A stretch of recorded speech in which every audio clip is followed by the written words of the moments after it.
Welcome to Sober Barkeep. I'm Brian Anderson, coming to you from Anderson's Guitar Bar here in lovely League City, Texas. So this episode, it's been a long time in the making.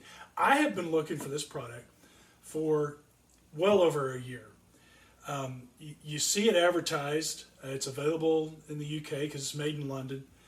It's available in other parts of the world, but the US it's been hard to get. It's always out of stock, always out of stock. And I happened to stumble across it on Amazon, picked up a bottle. This is a Strike, not vodka. Strike also makes gin, and they make a rum. But the vodka is what I've been looking for. This is only the second non-alcoholic vodka I've tried. The first one I refused to review. It tasted and smelled like dirty socks and was the furthest thing from a usable product that I could imagine. This one, though, I'm kind of interested because nobody's making non-alcoholic vodkas. Because if you really think about it, vodka is a clear, almost tasteless, almost non-aromatic spirit. It's made from a variety of things. It can be made from grain. It can be made from potatoes. It can be made from all kinds of things, root vegetables.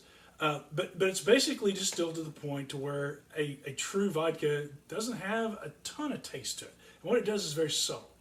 And it's got the alcohol burn to it. Now, there's tons of flavored vodkas out there because it is somewhat of a neutral spirit and can pick up flavors incredibly well. But I was looking to see what we could, because I'm always getting questions. Is there non-alcoholic vodka out there? In the past, I've always talked about using Damrak Virgin because it tastes like a citrus vodka to me. And so I've been wondering what this was going to be like. And so I came in as pretty open-minded, but curious because I just wasn't sure what a company's going to do to create a vodka, and would have to get creative to make it even somewhat palatable as a mixer. So when you pour it, it looks like water, as it should. Interesting thing, when you smell it, it's got a light menthol flavor to it. It kind of smells like vodka. It's really interesting. This one has somewhat of a cucumber.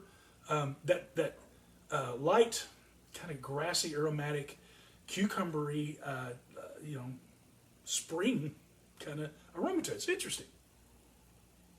It's not a really strong aroma, but it's subtle, which to me, with the exception of when you stick your nose in something like that in a glass of vodka, you get the alcohol fumes very quickly, and you don't get that with this, obviously. When you taste it, it's got a fantastic viscosity to it. Great viscosity. And it's got some burn. Now, this is obviously a capsaicin burn, but it's not over. The flavors that are there, it does have a mild cucumber type flavor to it, maybe a little bit, kind of a grassy herbal type, but very, very light. This is a very, very interesting product. It's a pretty dang good vodka mimic. Again, the viscosity, the mouthfeel on it is outstanding. I mean, it's just great. I really, really am impressed with it. And it's got this burn that kind of builds up, not only in your mouth, but down. So kind of and vodkas really aren't for sipping anyway. So the real proof in the pudding is, what's it going to be like in a mule?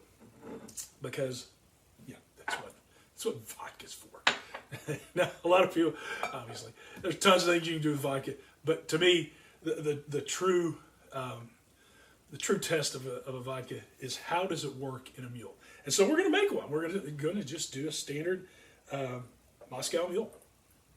So we're going to start off with the juice of a half a lime, and when I make my mules, I like to leave the lime wedges in the drink because it continues to impart some of the lime flavor to it.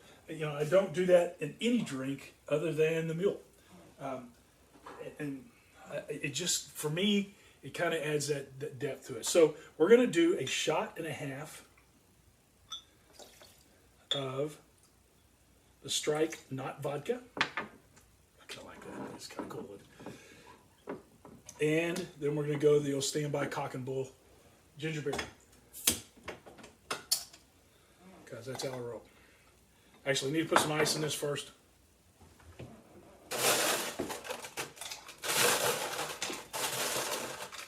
And in a standard mule glass like this, I'm pretty generous with the ice. That way you get, the right ratio of the ginger beer to the vodka. And lime. Give it a little stir there. Give it a taste.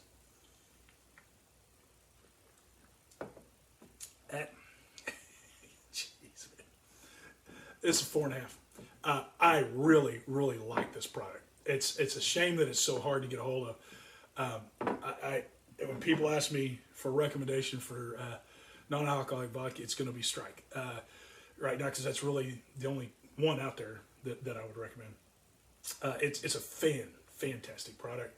I really like it. I'm kind of interested to see if I can get a hold of the rum and the gin now, because this lived up. I like to say it lived up to expectations. I'm not sure what my expectations were. I was just interested. And it really has it's done a great job. It stands up incredibly well for what it's trying to shoot for in that vodka, especially that more herbally kind of vodka that you can get with that real mild cucumber background to it. I love it. Sober barkeep. Live well and drink smart.